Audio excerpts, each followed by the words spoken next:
You are listening to the On Fire Empire podcast, Season 1, Episode number 6.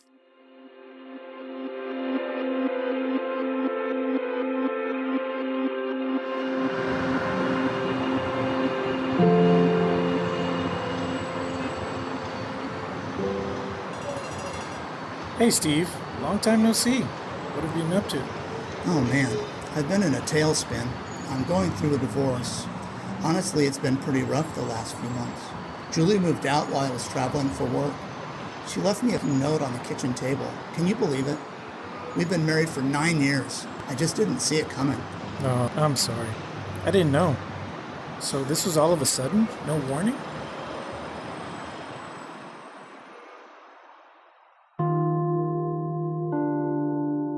Hello? Hey, Mom. I decided to leave Jack. I've been staying with a friend for the last week. Do you mind if I come stay with you for a while? Well, of course you can, Monica. But what about the kids? You know I love them to death, but I've only got 2 bedrooms here at the condo, and it's 50 miles from their school. How would that work? I'm not sure. I know you don't have enough room for us, so I guess they can stay with Jack until I figure it out. Okay, so are you getting your own place? Do you have enough money to rent or buy a place right now? Well, I don't really know. I guess I could rent a place until the divorce is over. What do you mean you don't know? How much is the place you want to rent? I'm not sure, Mom. I haven't had a chance to figure that out. What about the money? Do you have enough for rent and food and all that? Mom, I told you, I don't know yet. I'll figure that out later. Jack takes care of the finances, so I'm not sure. Geez, you're putting a lot of pressure on me. I don't want to talk about this anymore. I'll call you later. Well, hello again. It's Kelly here. When a marriage is over, planning for the actual divorce may seem daunting. But I'm here to tell you that ending a marriage without advanced planning is setting yourself up for a road that's bumpier than necessary. So this is our last episode in Season 1, where we've been challenging the no-nos, questioning, and even bucking conventional wisdom. Okay, so I know you're probably thinking, well, why would divorce planning be considered a no-no? It's all about our culture. We see it all the time in the divorce world as attorneys. We see spouses who get served with divorce papers, and they're often aghast when they realize that their soon-to-be ex has been planning the divorce way in advance.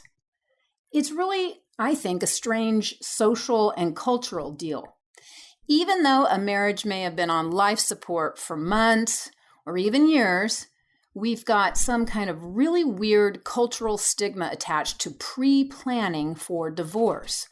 To me, it really doesn't make any sense. I don't get the offense people often take to divorce planning. I mean, come on. We're taught to plan ahead for all kinds of things in life. I mean, think about it. Planning for college, planning for your wedding, planning for retirement, planning your annual goals, planning for final exams. We plan for trips, we plan our vacations. We even, most of the time, plan for children. So why wouldn't you be smart and plan for one of life's greatest challenges, divorce? Well, today we're about to get really smart.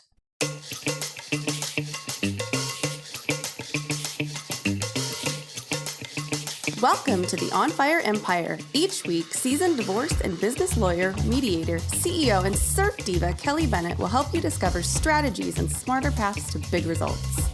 As you listen, you may ask yourself, how'd Kelly know I was going through that? It may feel like she's a fly on the wall of your life. She's intuitive, direct, and on point. Kelly brings the amazing lessons from her life's work to the table to set you up for a blazing bright future. We firmly believe lasting empires happen when well-rounded leaders achieve personal happiness, live out their calling, and develop meaningful relationships. Now it's time to hear from Kelly and her crew of experts. Learn some new strategies, challenge your way of thinking, and get juiced about igniting your empire of a lifetime. The information provided in this podcast is for general interest only and not intended as legal advice, nor does it create an attorney-client relationship between you and Kelly. And now, here's Kelly.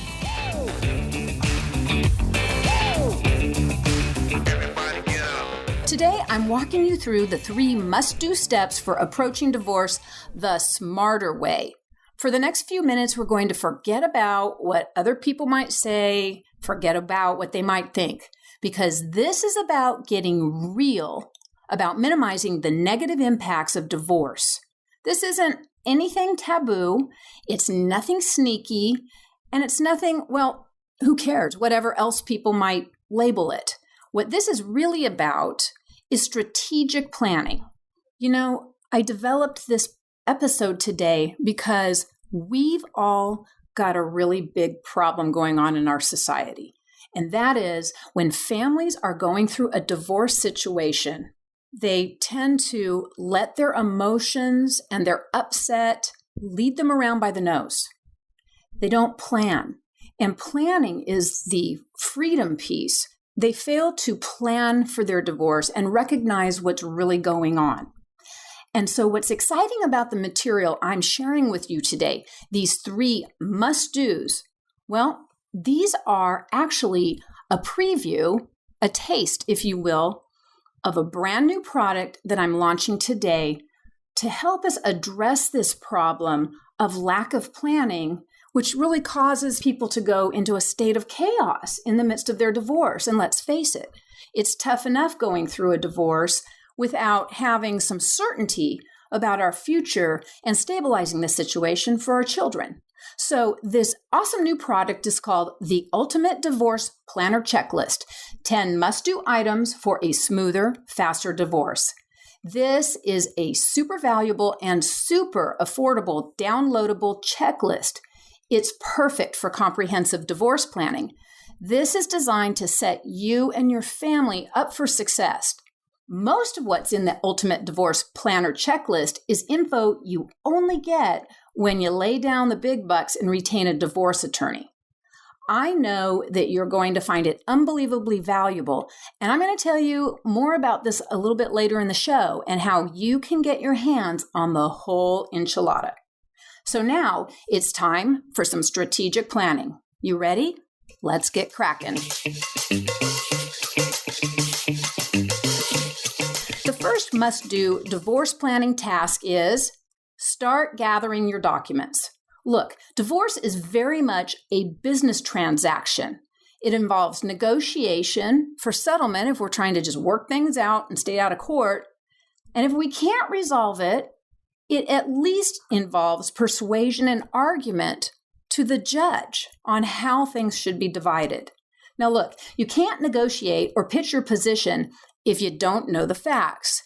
You've got to come to the table with all of the information. Otherwise, it's a big waste of time, right? You know, a lot of us in our world here at Law Love Life we're faith-based people. And one of the things in church and our scriptures say is a shepherd must know the state of his or her flocks. That means, you know, to really be successful and doing the right thing with your assets, you need to know what you've got. Knowing what you have is so important because if you don't know what you have and the true condition of your finances, you're going to be in a position of weakness. So the other thing is knowing your true financial picture, it does a few other things for you. It gives you confidence. Confidence in takes away the uncertainty of the unknown. It reduces worry about the unknown. And you know what else? It enables you to effectively plan for your future. In family law cases, courts always require the data. It's one of the very first things you must do in a divorce is make full financial disclosures of all your assets and all your debts. So whether you're doing it for a spiritual reason, whether you're doing it to gain more confidence, to stop worrying, to plan for your future, or you're doing it to get ready for the court, there's no doubt about it. Gathering your documents is so important because you really can't do a decent divorce without it. So here's the short list of documents I want you to start gathering right now if you're getting ready to go through a divorce. First, gather all your ownership documents. This is like house deeds, titles to the car, registrations. If you own antiques, get the records of ownership. anything that you and your spouse, or you separately, or he separately, or she separately, anything that you own, get a hold of the title documents. You're going to need them later. The next thing is bank statements. You want to know about all the bank accounts that you've got. And a lot of people don't. Sometimes you let the other spouse carry the task of doing the finances. But you've got to get smart, and you really need to know what you have. So I'm going to encourage you, if you've kind of abrogated your responsibility to your spouse, it's time to pull your head out of the sand and understand what the state of your bank accounts are, where they are, all the account numbers, and get copies of your bank statements. Investment accounts, retirement accounts, of course, all of your bills. You need to know what you owe to everybody. And if accounts are not in your name, they're in your spouse's name, like credit cards and things like that, you still need to know what those are and get copies of the statements. Here in California, I presume the law is quite similar across the contiguous United States. Any debt that's incurred during marriage is generally presumed to be a community debt, even if it's an account that's not in your name. So be careful with this and know what your bills are. You need to have your tax returns. We run into a lot of people who let the other spouse take care of it with the CPA and get the tax returns done. And you may have electronic signatures on your returns, but you need to know what your tax returns say and get them for the last 3 years. You need to have copies of your pay stubs and your spouse's pay stubs. Why? Well, when child support and spousal support become an issue, income is the key factor. So you need to be able to show what you earn and what the other side earns. Loan applications. Why do we want loan applications? Well, loan applications are really important because you need to understand the full financial picture that has been put out there to the world. Now, I can think of a case recently where our client thought that the household income was literally 1/4 of what it truly was. She was a stay-home mom, and husband did all of the finances, and he held the only job bringing in income for the household. Well, as we started to gather the information, we found some loan applications. And what tipped us off that there was a lot more money being made by this husband was the fact that we saw some loan applications that he had filled out and the wife had not seen before, but she found the loan applications. And it showed a total annual gross income nearly 4 times what he had been telling her through the life of their marriage. So loan applications tell us a whole lot, and they're very informative. You want to have access to all of the online accounts. So if there are accounts that you're not sure of, that the other spouse has access to, you need to gain access to it as well. You can do that usually by going into the bank and asking them for separate access to it. You want copies of all your insurance policies. This is your car insurance, your health insurance, and your life insurances. Those play a key factor as you're going through a divorce for many different reasons. You need all the policies. Get your homeowner's insurance as well if you own a house. The other thing with respect to gathering your documents is get pictures, if you can, of all the household contents. Yes, the furniture, the stuff that's on the walls. If you have cash in safes, I like my clients to take photographs of the cash that's sitting in a safe. Because guess what? When divorces go down the road, the cash tends to disappear. And so how do you prove how much was actually in the safe? Because it's cash. We don't have any evidence of it through tracing through a bank account most of the time. Also, get photographs of safe deposit boxes. Now, before I get to the very last thing here, under gathering your documents, a word about photographs. The good news is we're in the digital age and it's so easy to make duplicates of them. If you've got printed photographs that haven't been digitally imaged, take them and get them done, because a lot of times those things simply disappear in the midst of a divorce and it's really hard to track them down, and it can be expensive as well. So convert what you need to into digital format, and that makes life easier because then both sides can get the photographs, the family photos. Now, last in this area, when you're gathering your documents, Another document to gather, in fact, you can obtain it if you don't have it reduced to a writing, is a credit report. Credit reports are so important. Why? Because a lot of times you get real surprised to see what the other side has maybe opened some new credit accounts that you weren't aware of. There may be some debts that haven't been paid that you weren't aware of. You need to know where it stands, and it helps you give you a better picture of things that may not have been disclosed. And also, it's just good practice for your finances overall. Run your credit report. If you can get your spouse's credit report as well, you want that, because if there's errors in it, debts that aren't yours, aren't the other side's, you want to get that taken care of. Okay, so the second must-do divorce planning task is do your financial diligence. Well, isn't that what we just talked about?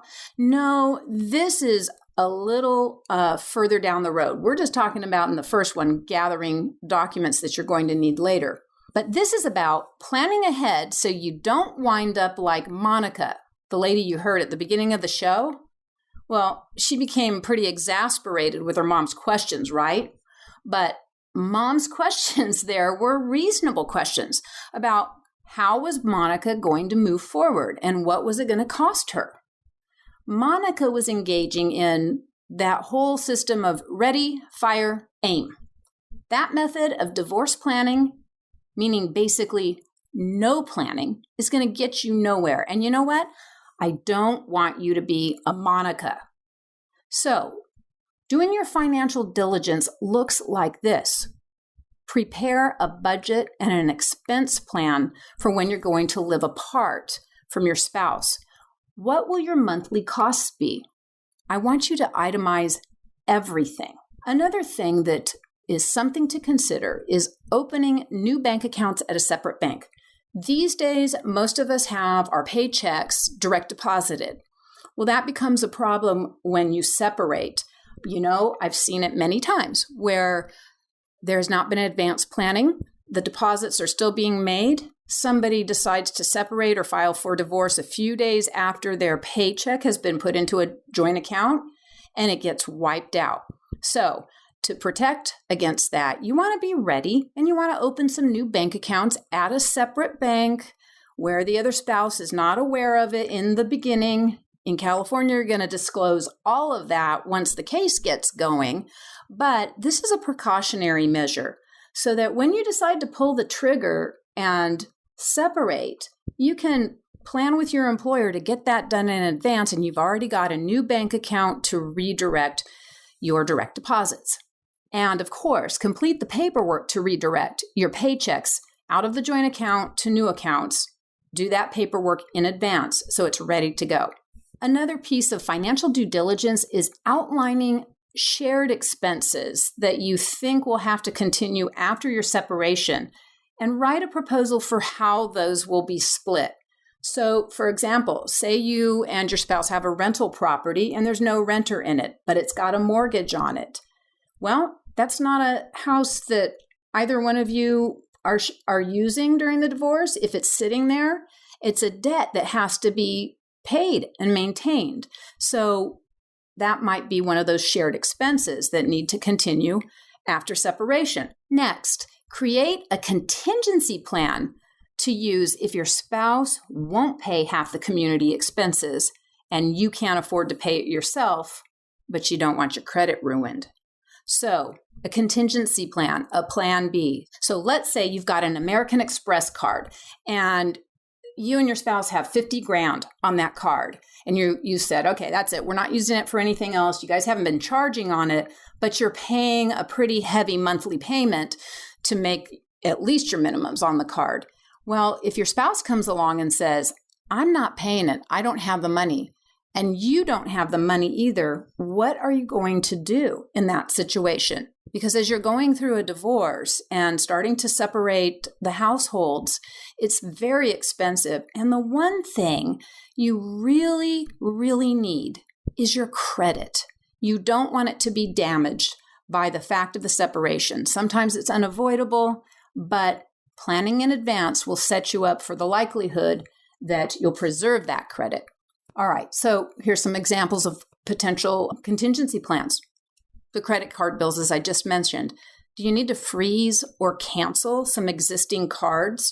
Now be careful here, because under most of our laws in the United States, in family law, if you go in and you cancel like a line of credit that has some kind of value and a business relies heavily on it and you handicap the business, that could actually bite you in the butt later on in court. So you don't want to do something that can be seen as vindictive, but if there's something that just keeps racking up frivolous spending, you might want to consider, before you jump into the divorce scenario, freezing the card or at least getting off the card.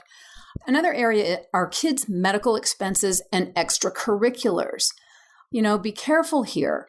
How are you going to pay for children's medical expenses? Maybe they've got some procedures that have gone on and there's payments that are being paid from the community. If your spouse says, I can't afford that anymore, have you contacted the medical providers to see if maybe you can negotiate the debt down or go on some kind of extended payment plan? Extracurricular activities. Okay, here's the thing. Most courts do not make orders as part of child support for payment of extracurricular activities. They're looking at the necessities of life. So it may be time to make a game plan. What can you do as alternative things instead of those expensive extracurriculars, should you and your spouse not be able to continue to both pay for it? What about property taxes and homeowners insurance, like the rental property scenario I just gave you? And then how about auto loans or other loans that are in your name? You really want to be careful and come up with a contingency plan. The other thing I recommend that you look at in doing your financial due diligence is get a credit card in advance in your own name and don't put any of your household community expenses on it. Leave it for the future and stop using the community credit cards, because if you're using joint credit cards and you're leaving your spouse tracking what's community property expenses, meaning in most cases and in most states, expenses that were incurred during the marriage before your date of separation, okay, those are still community expenses. So you want to track community expenses versus what we call post-separation charges. So let's say you're in California, tomorrow you leave your spouse, and then you go rack up some debts on a community credit card that you and your spouse had. Well, 9 times out of 10, the expenses you rack up after the date of separation are going to be your own separate property debt that you alone are responsible for. So the accounting becomes a real issue when we have community credit cards being used for debts that you incur after the date of separation. It's just cleaner if you've got a brand new credit card to put those expenses on. Now, if you've got a spouse who is racking up community credit cards after the date of separation, you probably want some legal advice and get that stopped. But if you feel like, I got this credit card, somebody's got to make the payment on it, or my credit is going to go to heck, well, then you might want to plan to make only minimum payments on that credit card until the divorce is over. Because again, it eases the accounting process of figuring out what you've paid and what the community should be reimbursed for you paying on community debt with your after separation income, which is typically separate property. And so what we're doing is accounting for reimbursement claims. All right, moving right along to the third must-do divorce planning task, and that is create a plan to stabilize your children. So if you've got children, or if you're listening to this podcast and you're not contemplating a divorce, but you know a few people who are, and they've got kids, even if they're adults, just over 18, these are some of the things that still apply. But you want to stabilize the children. So if this isn't for you, but you know somebody, you might want to turn them onto this podcast because this is such an important piece. Okay. This is one of the biggest concerns in a divorce. is stabilizing our kids, because when children get upset, it can have lifelong consequences. It just can. So I can't emphasize enough how important this planning task is. It's not about money. It's not about financial due diligence and making sure you have all of the information disclosed to yourself about what your real situation is with assets and debts. This is about those precious children and how the divorce is going to affect them. So here's one consideration. If you need to move out, if you think that's what needs to happen, please research places to live near your children's schools, because this move, if you can pull it off, will cause the least disruption to your children's day-to-day lives. Kids do best through divorce when they have a modicum of stability. And so keeping them in their school and near their friends and doing the same types of activities they've always done can be very comforting to them when the household is being divided. Here's another one. Work up a few possible scenarios for a timeshare schedule with the other parent and write it down as a proposed parenting plan.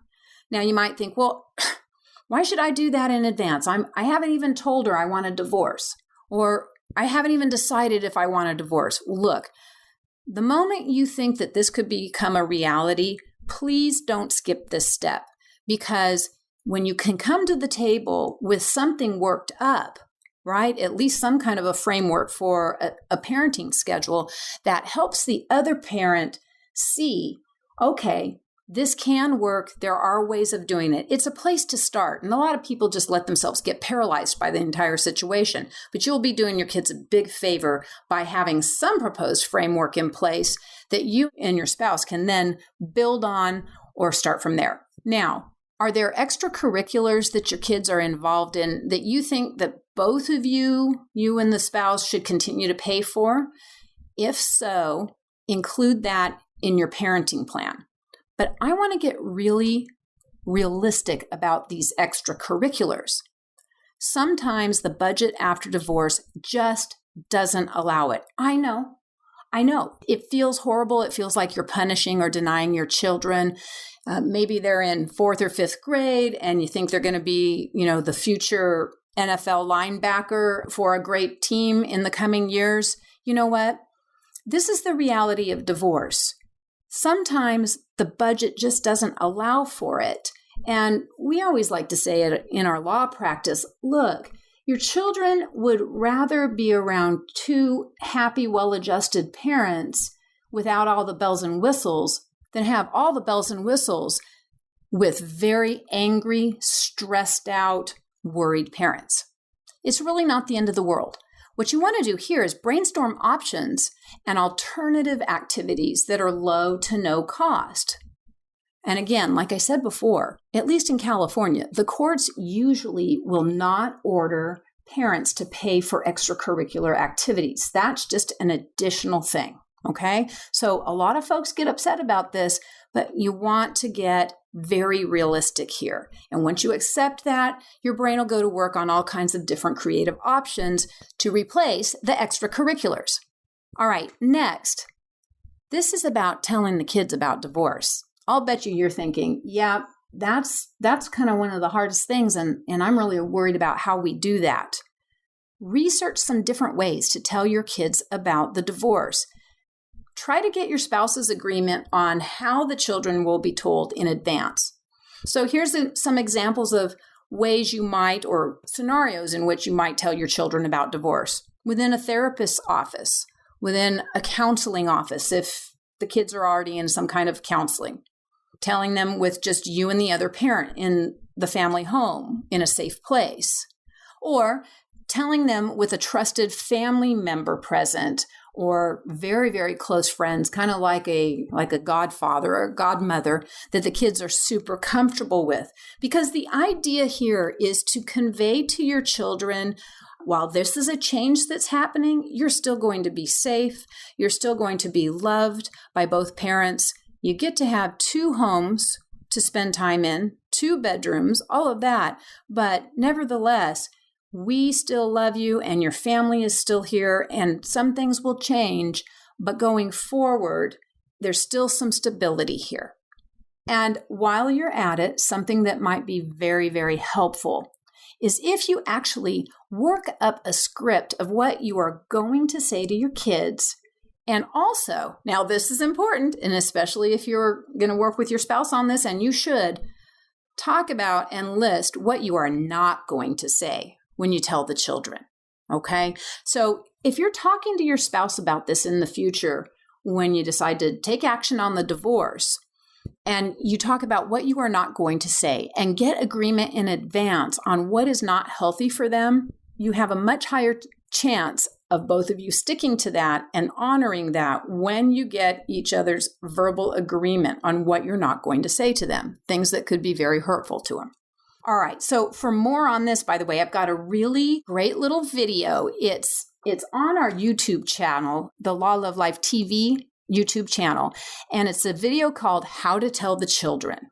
So we're going to link to this in the show notes, and I really encourage you to take a look at that because we go into more in-depth discussion about how divorce affects children and also their different age ranges and how children process the information and the different ways you want to consider talking to your children about divorce based on their age. So there you have it. If you start with those 3 planning steps, you'll set yourself up for a much, much smoother transition. So let's quickly recap.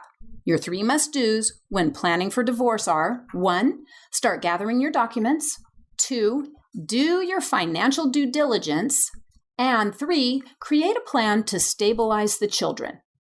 Now, as I mentioned at the top of the show, those 3 must-dos that we revealed today, those are just a little taste of my new product, the Ultimate Divorce Planner Checklist. If you think the 3 must-dos are good, wait till you get your hands on the Cadillac version. Well, sometimes I like to call it the Ferrari version, where we go into not only the 7 additional steps, but what you just heard, we go into that in much greater detail and really rev you up to have success in this area. And guess what? The good news is you can do that right now. I really wanted to develop this tool to be affordable for everyone because you know what? As far as I'm concerned, everyone and every child of divorce deserves a better process than the standard drama and trauma that usually comes with divorcing couples. And the drama and trauma, for the most part, comes with people who take that ready, fire, aim approach, just like Monica did in this episode. So to get this tool in as many hands as possible, I've made the Ultimate Divorce Planner Checklist truly affordable at $29. Yep, that's it, $29. And you know what? I want you to have a smoother, faster divorce process. There's a lot of moving parts to a divorce, believe me, but I promise you, with some advanced planning, you'll increase the odds of moving through this phase of life with much less stress and much less uncertainty than most people do it. And you know what? If you're a friend, a coworker, or a family member of someone on the divorce path, the Ultimate Divorce Planner Checklist makes a great practical gift. So to get your hands on the goods, just go to lawlovelifecom/006. It's a quick checkout and you'll get the Ultimate Divorce Planner Checklist delivered right to your email inbox. You know, divorce isn't the happiest of times, but there's freedom in planning. And finally, before we go, I want to thank listener Hope Sewer. After listening to last week's episode called 4 Simple Ways to Create Healthy Boundaries While Being an All-In Professional, Hope wrote me a note on our Law Love Life Facebook page. And this is what she said. Wow, this was so insightful. I listened to it twice. Second round, I downloaded the notes and highlighted what I needed to embrace for change for myself. Going all in is good when you do self-care. You can then do your best work. So I'm really going to embrace my boundaries. I'm a high empath. Thank you, Kelly. This was an eye-opener. Hope, You are so welcome, and thank you for the note. We've discovered, and we encourage in that episode, that boundaries and self-care really do make the difference between the average performer and a peak performer. So if you haven't listened, check out Season 1, Episode 5 to hear what Hope heard. And please send me your comments. You know, I read every single one. So thanks for joining me today on Fire Empire. I invite you to join me for our next episode next week. We're featuring a few shows we call tweeners. We've got 4 weeks of what I call little shorty podcast episodes. And over those next 4 weeks, you'll hear the tweeners as we transition into Season 2. I can't believe we're finished with Season 1 and already to Season 2. I know you're going to love them. So until then, live with gusto and ignite your empire. Ciao.